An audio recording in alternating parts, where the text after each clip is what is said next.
नमस्कार दोस्तों, आज के एपिसोड में आपका स्वागत है। न्यायाधीशों का स्थानांतरण, ट्रांसफर ऑफ जजेस में हम देखेंगे क्या? उच्च न्यायालय के न्यायाधीशों का स्थानांतरण राष्ट्रपति के द्वारा किया जाता है। हाईकोर्ट के जितने सारे जज हैं उनका ट्रांसफर किसके द्वारा किया जाता है? राष्ट्रपति के द्वारा। एसपी गुप्ता केस में सर्वोच्च न्यायालय ने यह बताया कि उच्च न्यायालय के न्यायाधीश को उनकी इच्छा के विरुद्ध भी स्थानांतरण किया जा सकता है। आज देखते हैं क्या सरकारी नौकरी में ज्यादातर लोग परेशान वास्तविक रूप से ट्रांसफर के कारण रहते हैं। 3 साल में उनका जॉब प्रोफाइल बदल जाता है। जॉब प्रोफाइल कहने का अर्थ यह है कि प्रमोशन हो जाता है। प्रमोशन होने के साथ उनको उनका ट्रांसफर होना सुनिश्चित हो जाता है। कई लोग प्रमोशन लेने के ट्रांसफर के डर से प्रमोशन नहीं लेते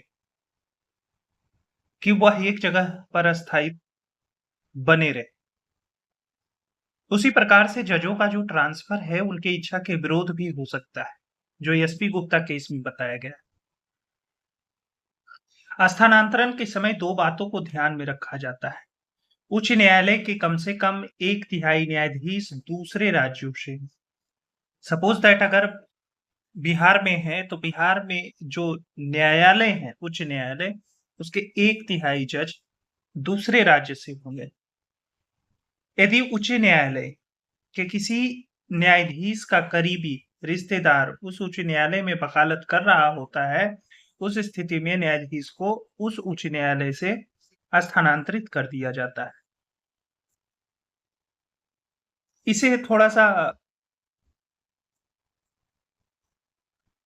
सही रूप में देखते भी हैं और कभी-कभी नजरअंदाज भी किया जा रहा है, क्योंकि यह 100% लागू मेरी समझ से नहीं होता है। कोर्ट ऑफ रिकॉर्ड यह एक ऐसा न्यायालय है जिसके संबंध में दो बातें महत्वपूर्ण हैं। इनके द्वारा दिया गया निर्णय पूरे देश भर के में सभी न्यायालयों के साक्ष्य के रूप में प्रस्तुत किया जा सकता है। इन्हें अपनी अवमानना के लिए लोगों को दंडित करने का अधिकार है। अगर कोर्ट का कोई बात नहीं मानता है, डिसोबे करता है, कंटेम्प्ट ऑफ कोर्ट लगता है, वहां उसको पनिशमेंट की सजा होती है। और आप विभिन्न सारे हियरिंग में सुनवाई में देख सकते हैं कि यदि कोर्ट का ऑर्डर किसी ने नहीं माना तो उन्हें दंडित किया जाता है। सुप्रीम कोर्ट और हाई कोर्ट सुप्रीम कोर्ट और हाई कोर्ट को कोर्ट ऑफ रिकॉर्ड का दर्जा प्राप्त है। धन्यवाद।